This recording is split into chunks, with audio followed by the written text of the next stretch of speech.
What's up, everybody, and welcome to Comp Check episode number 7. This week, we figured out all but one team attending Masters London, and that means that next week's episode we'll actually be able to do our power ranking of the event and start talking about who is going to win it. So this week, we'll talk about the Stage 1 playoffs, and we will cover a bit of the Stage 1 meta and dive into where it might be going with the Neon nerfs incoming.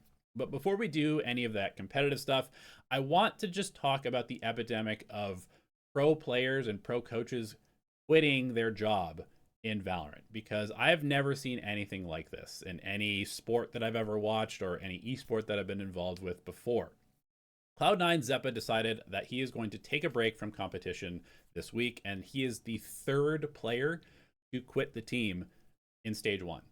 It's insane. I've never seen anything like this. 3 players, Vic, Penny, and now Zeppa, have all quit the team. And I say quit because that's the language that has essentially been used. Maybe there was some sort of, the org trying to push them out or encouraging them to maybe step down.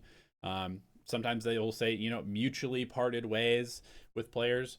But the way that it's sort of been expressed is that these players are just actively deciding, I don't want to play anymore. And it's not just players either. We had Ang for KC voluntarily stepping down from his job. Again, maybe they encouraged him to do so. You never really know. But over the last few years, I've seen so many players retire or step down or take a break, and coaches as well. And it's just kind of blowing my mind how many people are willing to just voluntarily give up what should be a dream job for most people that love playing the game. Now, of course, I don't want to sort of like shame any of these players, because mental health is very important, and it's definitely something that I certainly respect. If you mentally cannot handle being a competitor, that is totally fine. It is rough out there in the streets, especially if you're not on a successful team, and it is very important to take care of your mental health. But I don't think I've ever seen so many people get to the top in a super competitive environment and then just give it up. And this is also a bit different than somebody like a Tens or a Som, who have, potentially like multi-million-dollar opportunities by doing something else like streaming or using their brand to, do whatever. That's a bit different than, being a competitor sort of like in the mid to upper tier of the game and then deciding, you know what, I made it, and now I'm out. And I think that this is something that maybe is brought on by just the nature of esports and how pro players and coaches make it into the league and into the top level of the esport, and how that contrasts with traditional sports. And maybe this is a little bit of like old man yelling at cloud. I am a bit on the older side for esports as it goes, but I also grew up playing traditional sports. And, from the very, very beginning, 4, 5, 6 years old, I'm being coached and I'm being part of a team, and I'm being sort of mentored as to how to be part of a team and how to deal with adversity and how to put in the work and go to practice and do the boring stuff. And that served me relatively well as I, played sports in middle school, high school, and college. And I think by the time, athletes make it into the upper echelon of competition, they are so used to doing some of like the hard work that goes into competing at a high level in a game, that it just, the job nature of the game is just sort of accepted at that point. And I think in esports, it's a little bit different, because we don't necessarily have this sort of like talent development pipeline with, different stages of seriousness and different levels of mentorship and, a more organized structure to develop in as a player and as a person. And I think because that's missing, we end up in a place where you have a lot of these players that, they're playing the game. It's fun for them. Because it's fun, they play it a lot, they get good. And then because they're good, they get picked up and they go from, playing in their bedroom to suddenly being on stage and competing and having to move and having to be part of an actual team that then requires them to do stuff that, any competitive team would require you to do, like sponsored content and, photo shoots and, showing up for work when they tell you to, and VOD reviewing, and dry running strategies, and all sort of like the boring stuff that goes into actually becoming a consistent and good competitor.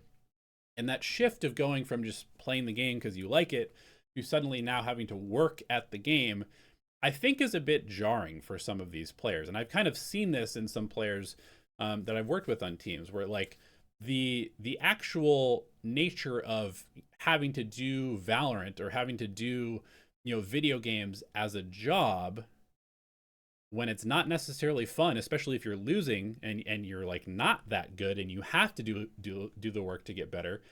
I think that sort of like shocking contrast of what you think pro esports is to what it actually is maybe causing some of these players to like rethink their priorities a little bit and rethink whether they actually like competing. And this is, again, it's different when you're like a top streamer and you have other opportunities.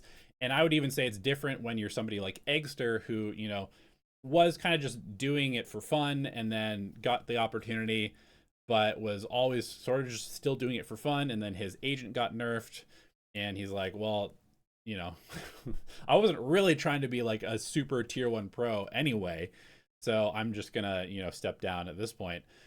But there's been a lot of people, I feel like, that have gotten a tier 1 job and then given it up over the last few years because of, a variety of reasons. And again, if it's like a mental health thing and you're experiencing depression and anxiety and stuff like that, of course, do what is best for you. But I also just kind of want to do a little bit of a PSA to people that want to do esports as a career. This is a job. Like, it's not always going to be fun. And oftentimes I would say more often than not, it's not going to be fun. And now, obviously, having fun while you play the game is really important. Like, look at Paper X. They have more fun than anybody. And when they're not having fun, they lose. And when they are having fun, they win. Having fun is important. You have to enjoy your job to be good at it. That is true. But also, nothing is always fun. There's no job in the world that's always fun. And so there's going to be a lot of adversity, and there's going to be a lot of things that you have to go through as a player and as a team to reach higher levels of competition.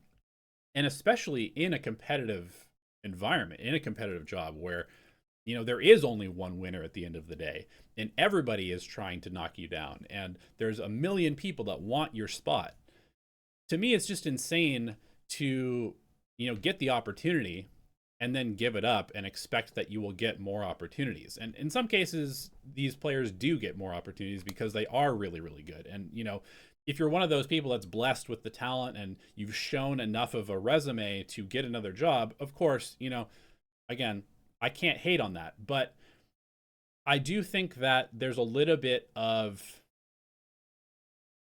what's the word, like flippancy. There's a little bit of like lack of maybe respect for the positions that some of these players are being demonstrated, where, okay, I'm just going to take a break and then I'll definitely get another shot. I think that sort of attitude is fairly unrealistic, especially these days, because I think the competition for spots is just getting higher and higher and higher. And next year, of course, the open circuit will certainly open up more opportunities for people to kind of like, throw together a team and give it a shot. But I just have to say, like, if you want to be a professional player, you have to work really, really hard. If you want to be a professional coach, you have to work really, really hard. And you have to be willing to give up a lot and sacrifice a lot and do a lot of things that are not necessarily that fun. And of course, when you're out there playing and competing on stage, have as much fun as you want. Like, that is definitely a key to success, is enjoying it when you're competing.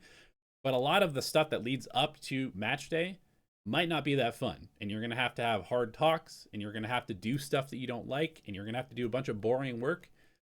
And if you're not ready for that, that's also fine. But I'm just kind of like, again, it's kind of like a PSA. Like, if you want to be an esports pro, expect there to be some hard stuff that you have to do. And if you kind of quit at the first sign of adversity, then I don't know if it's a career for you.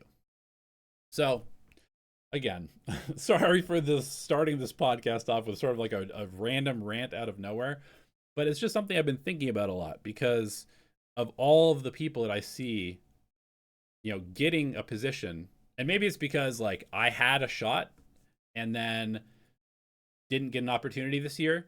And so I'm mad that I don't have another opportunity. And, I may never get another opportunity despite putting in the work. And so maybe that's where this is coming from.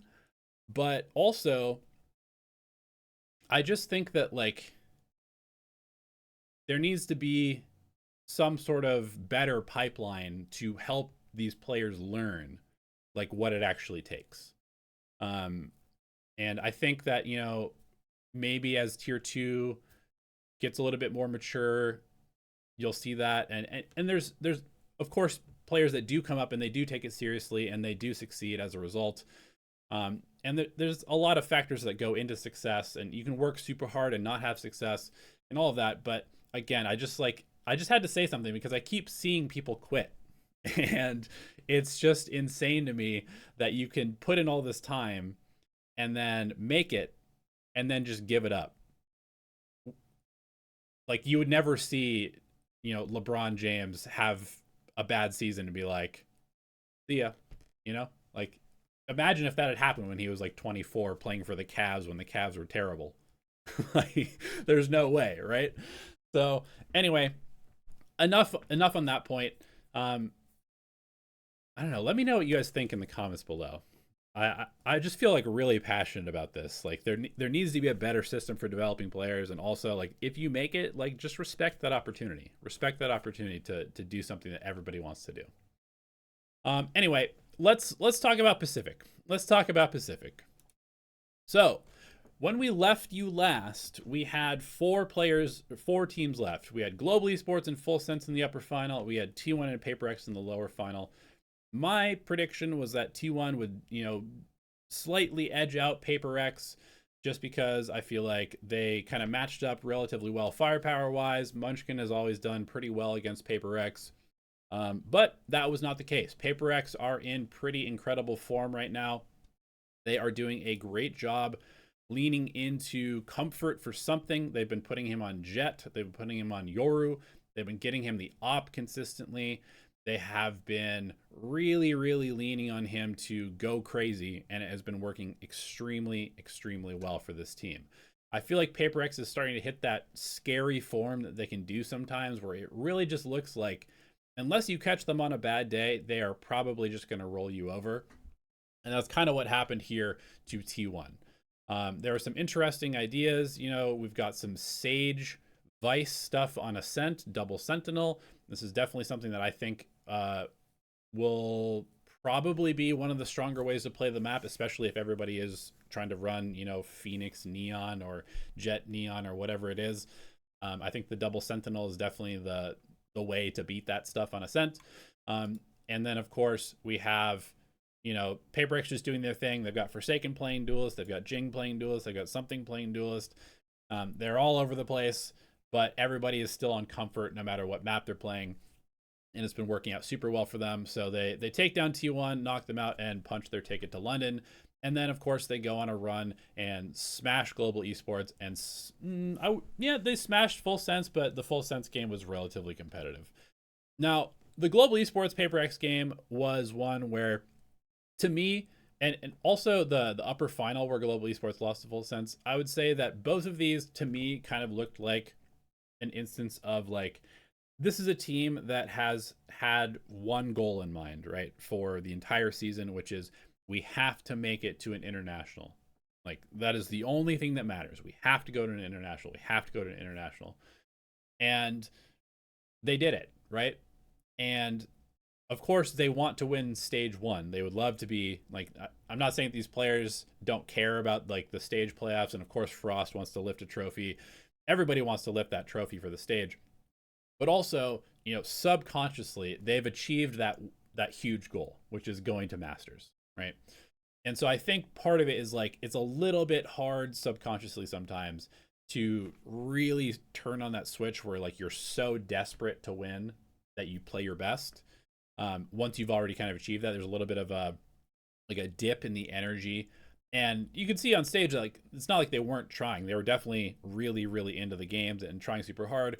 But sometimes when you have that like super hard goal to achieve and you achieve the goal, there's a little bit of like a dip in terms of performance or sort of like motivation for the next few games. And I think that's kind of what happened here. I think in the Paper X game also there was a little bit of, it almost felt like I, I, I don't want to like get myself in trouble by suggesting this, but there's a little bit of like maybe Frost realized that if they don't have the double veto in grand finals, that's going to be really hard for them to actually win. And so they were willing to just like try some kind of weird stuff, because we saw them play some maps they haven't really shown, right? They're showing Lotus, and they're playing Triple Sentinel Lotus. Shout out. And then they're playing Ascent, and they're playing like kind of the hybrid zombie comp that Frost used to play. Of course, we're missing the Clove still, but they've got, you know, all these extra lives, so it's a little bit of like the zombie comp that Frost likes. Trying some kind of weird stuff, right? Just to be like, okay, well, if we're not going to win stage one because we don't have the double map veto, we might as well expose ourselves to some maps that we haven't played, try them out on stage. You know, maybe it'll be better for us to not get the bye into playoffs in Masters so that we can actually warm up on stage. I don't really know, you know, the theory behind this, but it did seem like a little bit interesting from some of the map picks and comp choices that they had. Regardless, Paper X rolled them pretty hard and then played Full Sense in the grand final, which was very fun because we have Primi, who's just in incredible form, against Something, who's also in incredible form. And this series was one of the most fun series to watch, just as like an FPS fan, because the speed at which people were dying when they entered people's screens was incredible to me. Just so many instant headshots, so many crazy flicks, like very little whiffing from either side on easy kills and stuff like that. And so it was really fun to watch. And even though it was a 3-0, it was a pretty close series overall. Like every single map was competitive, and you just saw a little bit of like Paper X sort of maybe showing a little bit of an experience gap there.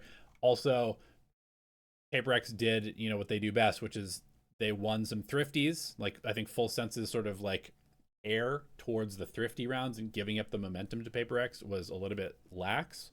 And that's just something that you can't do against this team. Like if you win the pistol and then you get thriftied by Paper X, which a lot of people do, you're in trouble. And we saw that a few times. You know, if you have a snowball going and you let Paper X thrifty you because you're just a little bit not careful about how you're approaching the thrifty round, it could be the entire series. And I definitely think we kind of saw that here. So Paper X takes the 1 seed, Full Sense number 2, and Global Esports number 3. It'll be really interesting to see how they do in London. I think that just kind of not to give away too much of next week's episode, but I do think that Paper X is probably the odds-on favorite to win Masters London currently based off of their form. But of course, we'll have to see. And yeah, let's move on to the EMEA playoffs, where we had Team Heretics winning a comeback victory in the grand finals. This was a very interesting, fun series. I guess the playoffs overall, the top 4 here was super fun. We had the rematch of Heretics against Eternal Fire. Of course, Eternal Fire beat them in the upper round 1. I definitely favored Heretics in the second matchup, just because I feel like they're an experienced enough team to learn from their mistakes, and they, you know, took down Eternal Fire. It was close.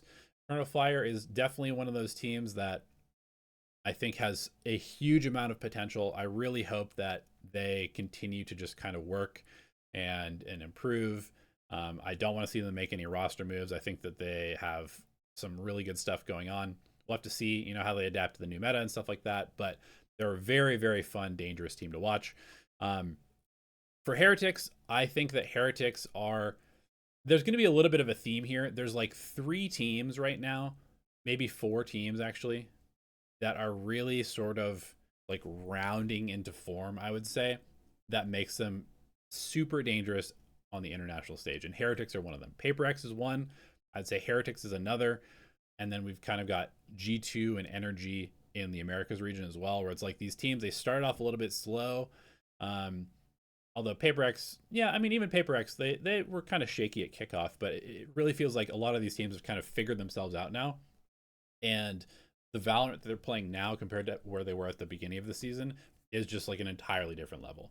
And so Heretics, they beat Eternal Fire, they play against Foot, and honestly, it looked like a pretty big tier gap. I'm not gonna lie. They did lose one map, but you can just see like overall, not a single player from Foot went positive. Every single player from Heretics went positive. Rian's is playing incredibly well.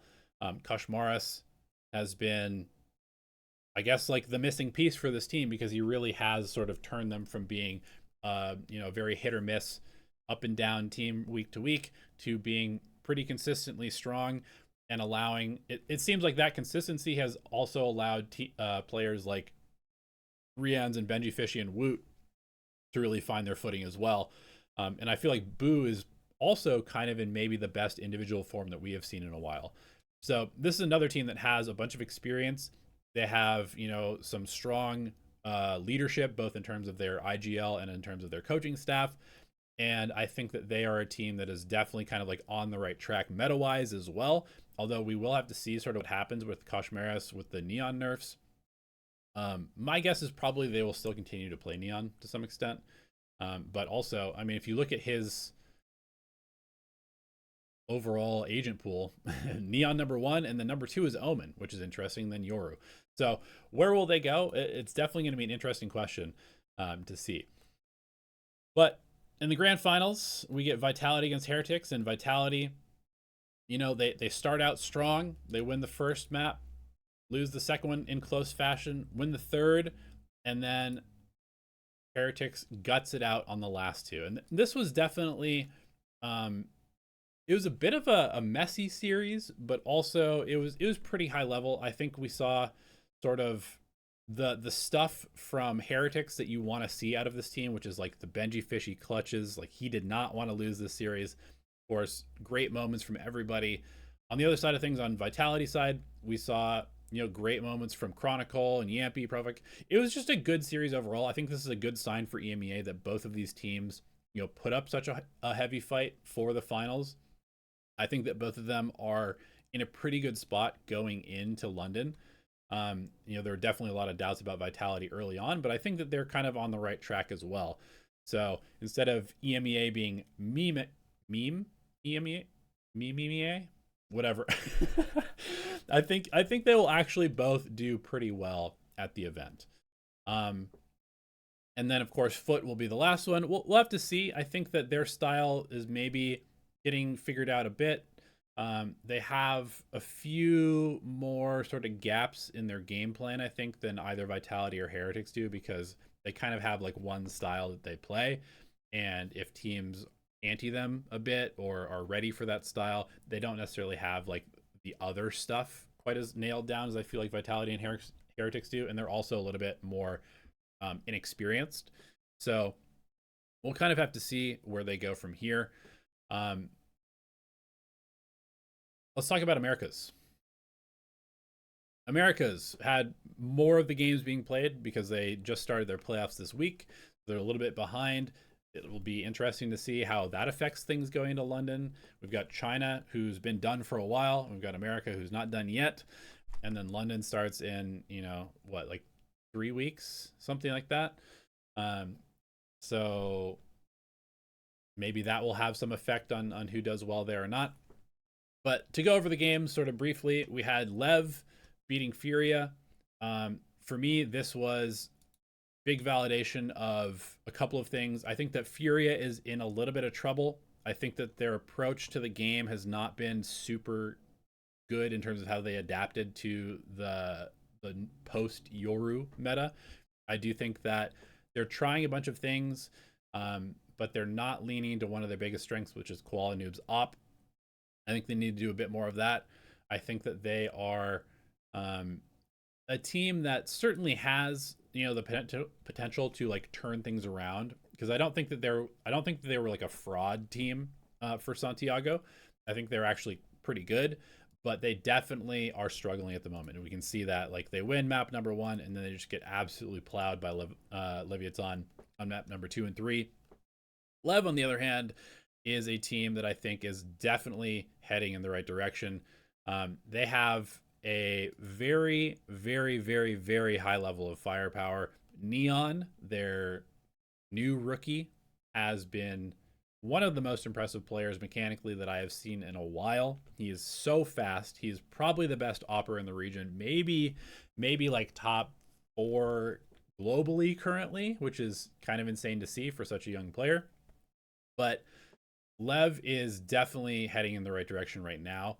I think that King's calling has been incredible so far, and the way that they mix in their sort of like fast set strats with their slower overall approach and letting their aimers work the map has been really good.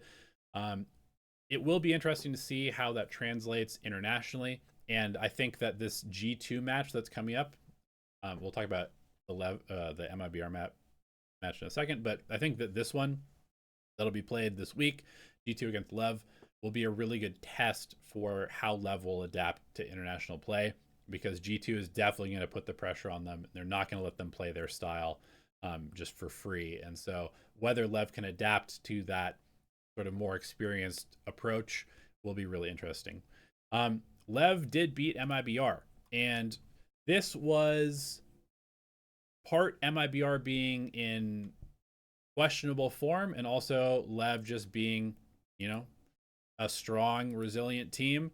I think that, again, we see just like some crazy individual skill from Lev, taking advantage of MIBR not necessarily being on the same page all the time. I think that is definitely sort of the theme for MIBR right now, is that they've got talented players, but man, they do not look like a team. They do not look like they are on the same page most of the time, and they rely super heavily on their individual skill to bail them out in a lot of cases. And on the other side of things, you've got Lev, who is super individually skilled as well, but they all seem to be pretty bought into what they're doing. Now, they do have some like kind of weird hit and miss moments sometimes where maybe some of the inexperience shows, you know, maybe they overheat a bit too much. You know, Sato maybe taking too many chances, maybe being too committed to their strategy sometimes, where like their coach has told them to do this, this, and this, and they just do that, and that, regardless of whether it's actually good or not, and they don't really adapt like in the round quite as well as some of these more experienced teams. But they certainly can stand with anybody on a pure firepower level, and that should bode pretty well going into you know, the later stages of the playoffs here, and also into Masters London. Now, we have to talk about MIBR, of course. They ended up losing to Lev. That's fine. They drop down, then they lose to 100 Thieves, and they lose in kind of sad fashion. Like, you know, 13-11, okay, relatively close, but then they just kind of get smoked on Breeze. Didn't really seem to have any answers to what was going on. We've got Zekken and Ospas, 2 of the best duelists ever, at the bottom of the impact charts, basically, on Breeze, on a map that is really aim heavy. And I think the thing for MIBR that needs to be addressed before stage 2 is just like, who is this team? Like, what do they want to do? Who do they want to be, and how are they going to achieve that? Because to me, it feels like they are a team that is sort of like riding on their own skill, as you might expect them to, just because they have, you know, Zekken and Ospas and Verno, Mizzino, Tex. Like, these are all players that are skilled, but they definitely don't seem to have like a coherent identity. Um, some rounds or some maps, it's like, all right, get Ospas the op and let him do his thing. But sometimes they're trying to do like the 1-2 punch with Zek and Ospas going in. You've got some great sort of like flex sort of support fraggers in Inverno and Mizzino, but they don't really necessarily seem to be on the same page as the duelists all the time. And contrast that with 100 Thieves, I think in this match, you really showed that like they are on the same page, right? We had Cryocells and Timotino, who are generally players that you would want to lean on for this team. They did their job and they let Asuna and Bang really kind of carry this series in a big way. And their calling was good. They were clearly making proactive plans at times when MIBR were just kind of like trying to run around and shoot. And it was really just like a team gap more so than a player gap. And that thing is something that shows that 100 Thieves is bought into their system and they respect their coaches and they are, really trying to become a coherent unit, whereas MIBR still don't really seem to be there. And one thing I have to kind of think about is just like the quality of the practice. Maybe this is definitely something that I've seen in teams in the past, where if you're not really careful about like how you book your scrims and who you're playing against and who you're scrimming against and how you're practicing, sometimes like a lot of the mistakes just slip through the cracks because of individual skill. And this is the team that I could see that happening with, where like they call a play and they do something and like their setups work because in practice they just get the kills, right? Because they're all insanely good. And then in actual competition on match day, they don't get the same opportunities because teams are taking it more seriously. So they're not getting like the first picks that they might get in scrims because teams are not just like running down at them.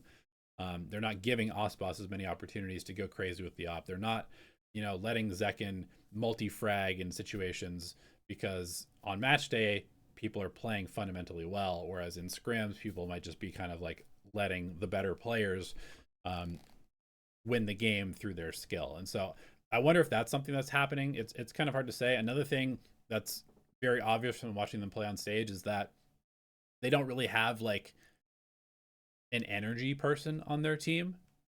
They don't really have like that guy that's going to hype them up or bring them back in when they are losing. And that can be a huge problem as well, because like if you lose a pistol or you get thriftied or there's sort of like a big mess up moment where all of a sudden you're like, oh no, the energy just goes down and the communication goes down and the level of fun goes down. And then all of a sudden you're just stuck there because you don't have somebody else like, bringing it back up by, either hyping up some little moment or making everybody kind of like more lighthearted or whatever. And I know there's sort of like a meme of like, oh, Tex is like the jokester, but everybody on this team just seems very kind of like low key emotionally. And sometimes that can be a problem because like if you don't get out to a lead and you're not sort of like having fun because you're winning, then how do you have fun at all? And if you get stuck in that loop, then a lot of the time you end up just kind of like spiraling whenever things go wrong. So yeah, definitely some things for MIBR to fix before stage 2, and they've got a while to do it. Okay, the rest of the playoff bracket, we had G2 beating 100 Thieves, beating Crew. I mean, G2 in these two games looked like they were very in control the whole time. The Crew match was pretty close on Lotus, which has been Crew's best map, but then on Breeze, G2 definitely looked like they were just clearly way above Crew. I think the thing for Crew, and this is definitely something I said in my prediction video, is that while Crew has been very impressive to me, I think they have like a huge amount of firepower. I do think that the experience gap is going to come back to hurt them. And as you can see in the series, like the lowest two players, Dante Deus and Silence, sort of their most inexperienced players. And if we go to NRG, you get Dante Deus, Silence, again, low. You've got Les and Sodic, of course, doing their best, hanging out near the top of the scoreboard. Of course, stats are not everything, but I do think that we could see sort of like the experience gap happening with Dante and Silence, just sort of like making more mistakes, whiffing a bit more, not getting away with as much stuff as they might have in previous group stage matches.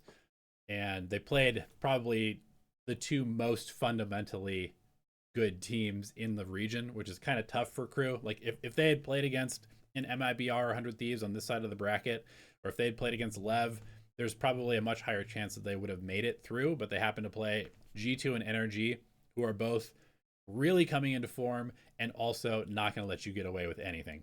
So unlucky for Crew. I'm not super down on them. I don't necessarily think they need to make some like crazy move before stage 2 to level up.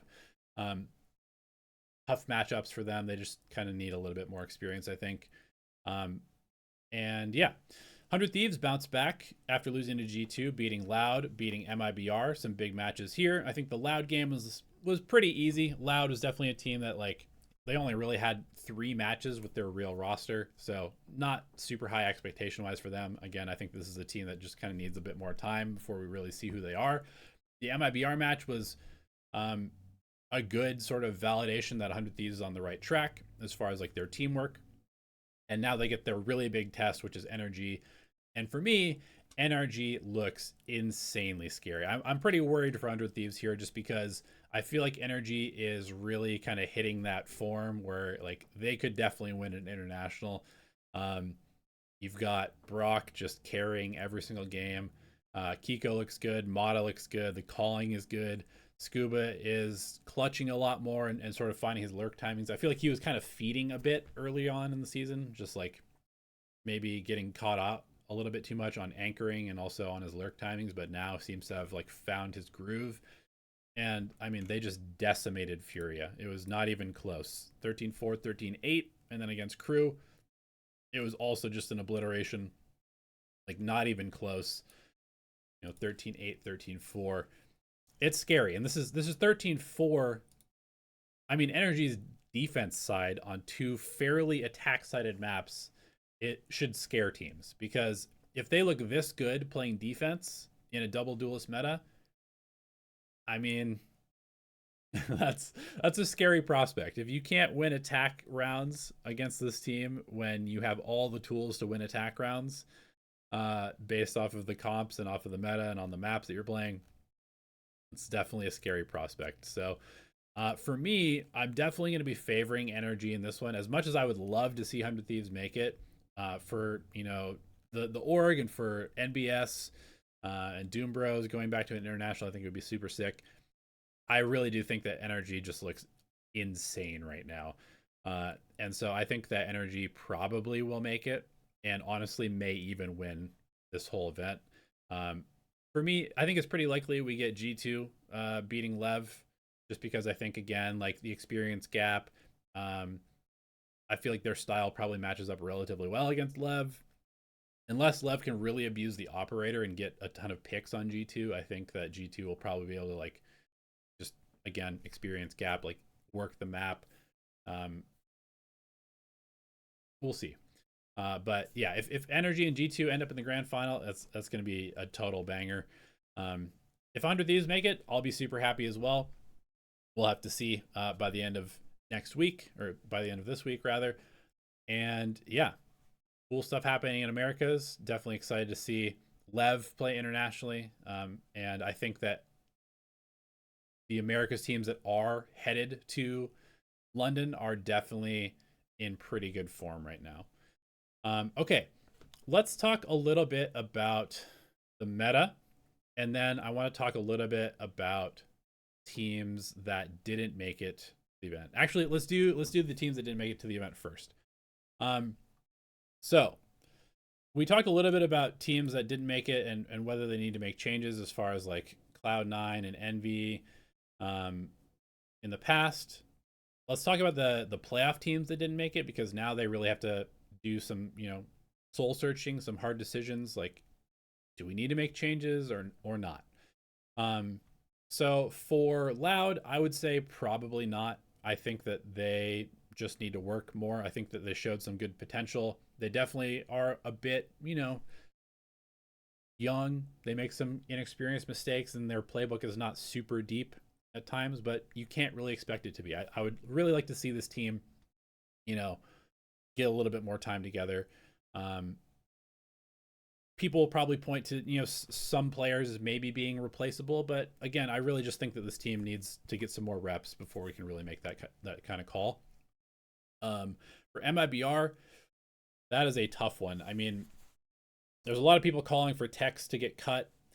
Uh, I really don't know. I think that this team definitely needs an energy person. I think I think that is pretty clear that they really struggle to come back from bad things happening, or like persevering when the going gets hard. And so whether that's like the coaching staff needs to work on that, or whether they need a roster move to allow that to happen, I think it's something they definitely should consider. They probably are considering, because this is a team that is, you know, they're built to be, you know, the best team in the world, based off of their roster, and they really, our team is putting a bunch of money into their roster. So I do expect MIBR probably will make some changes. Um, the easiest one probably is the text change, but I don't necessarily think that that is going to solve their problem unless they get a very specific person. I don't know who that person would be even.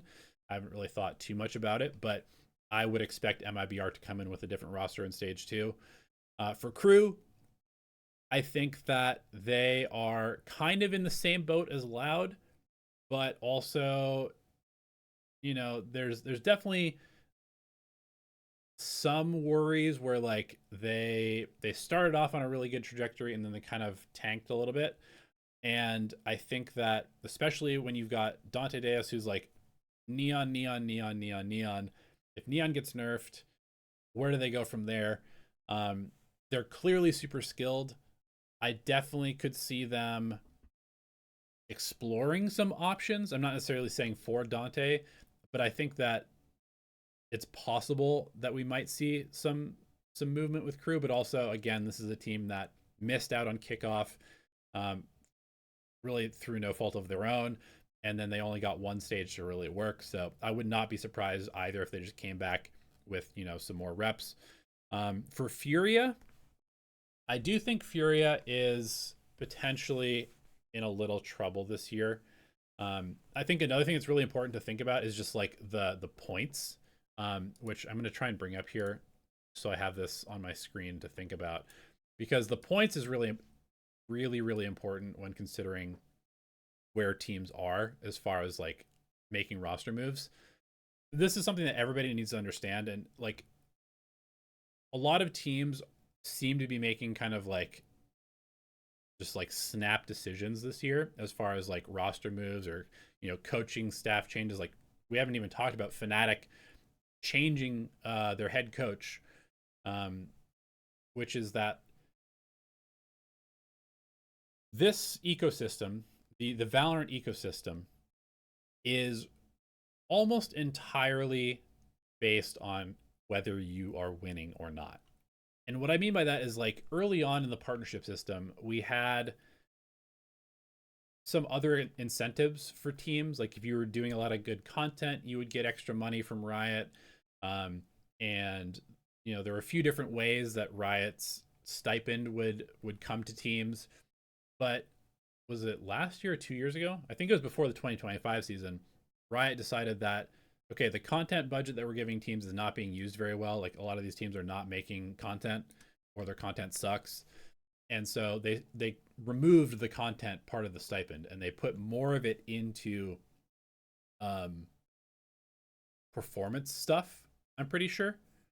Like I think they took some of the stipend and put it more into, oh, you get an extra share of like the champs revenue if you make champs. And basically everything that Riot has sort of said through their actions and even through some of their like press release stuff is like, you need to win. Like, yes, having a fan base is good, but most of you are not building a fan base unless you're winning. And so you need to win. If you want to make partnership next cycle for 2027, you need to be a good team. You need to show that you are trying to be a good team. You need to actually be a good team. And so that's one of the big motivating factors. And the owners of these teams understand that, right? So that's why we're seeing so many moves for some of these teams that might be like on the cusp, and even teams that like are not necessarily on the cusp, like Sentinels, for example. Sentinels should be a shoe in because of all the things that they've done for like the fandom of the game, but also it's not really a hot take to say that Sentinels is kind of in decline, right? Like ever since Ens left, their fandom has definitely dropped a bit. Um, you know, Tarek is not pulling quite the same numbers in terms of his watch party as they were before. They're obviously not winning as much. And so even if they seem like they're safe for sure, which I think they probably are, they still are, feeling some of that pressure of like, we have to be a good team. We have to show that we are continually trying to be one of the best teams in the world. And so that's why you see a move, like Ewok coming in, Kaplan getting fired, why they're, still making all these moves, even though they should be safe for the next re-up of partnership. But for teams that are not even remotely close to Sentinel's stature in the scene, they really need to show that they deserve to be a partnered team. And so you're going to see some like pretty harsh seeming moves, I think, for a lot of these teams. So this is the point currently, the championship points. Because one of the things that Riot definitely looks at is like, do you make champs? Do you make masters? Are you consistently going to internationals and like building a fan base because of that? So obviously PaperX is going to be in partnership in 2027. There's zero doubt. Even if they were to bomb out of London and not make champs, I think they're basically guaranteed to make champs though based off of points. PaperX will be they will be in partnership in 2027. But there's a lot of teams that are kind of on the cusp, right? You've got a bunch of Turkish orgs that are all fighting for it. So, and we don't know which one is going to make champs based off of points. If any of them will make champs based off of points. Fnatic, again, this is a team that you would think is going to be a shoe-in, but if we go into 2027 and Boaster is retired and Fnatic has missed every single international event, and they don't necessarily have like a solid fan base outside of Boaster fandom, are they at risk? You never know. And so these are all things that you kind of need to consider when you're thinking about how these teams are looking at roster moves. So with all that being said, Furia, they are probably not going to make it based off of champs points, having missed London, with G2 certainly getting some more, Energy potentially getting more. Lev and 100 Thieves are kind of right at their heels, and both of them could potentially get a bunch of points through Masters London as well. So Furia is definitely a team that is like on the cusp. They probably have to get top 2 in stage 2 playoffs to make it to champs, which means that I would not be surprised if they make some roster moves. And that might seem kind of harsh because like Furia has already exceeded expectations for the organization this year, but they still might not make champs. And if you don't make champs, a lot of people forget about any results that you had prior to that. So, what would they change? For me, I think you got to keep Art. I think you got to keep EU. I think if you put Koala Noob on the operator a bunch, they're probably good. Alum, I mean, again, this is me just being like insanely harsh from just a pure like GM standpoint. Alum has basically only played Neon, and if Neon is not viable, what do you do with Alum? Is he a good Jet? I guess we'll have to see. Definitely a bit of a role overlap with Koala Noob there. So again, I don't want to like point at people that are on the chopping block because I think that's maybe not super useful or good for me to do as a coach. But I'm just kind of explaining like where we are realistically. So obviously we've got MIBR. I mean, they have to get top 2. Otherwise they are not going to go to champs. Like they don't have any points. Loud, again, they got to get top 2. Crew also kind of gets screwed by not being able to compete in stage or in kickoff. They also have to get top 2 to go to champs. 100 Thieves, we'll see if they beat NRG, make it to London. They definitely have a chance to kind of boost their stock quite a bit. And then of course you've got like the lower teams, EG, Cloud9, Sentinels, Envy. All of these teams have to get top 2 in stage 2 playoffs, otherwise they will not make it to champs. So yeah, looking at EMEA, kind of a similar thing, right? We've got the list. Pacific, obviously, I mean, Pacific, it is what it is. Um, they probably will have a different roster for stage 2. I guess we'll have to see. KC obviously is already kind of making some changes, at least with their coaching staff. I would not be surprised to see them come in with a different roster as well. Na'Vi also kind of in an unfortunate position. They have to make top 2 to go to champs, but also they've had a bunch of problems with their roster because of visa stuff.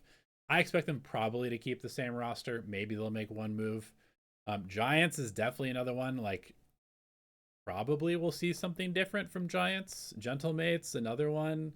I mean, I don't know really who you change, but these are all teams that they will not make champs through points alone. So they have to get top 2. They have to really be super harsh, brutal with how they think about their roster going forward.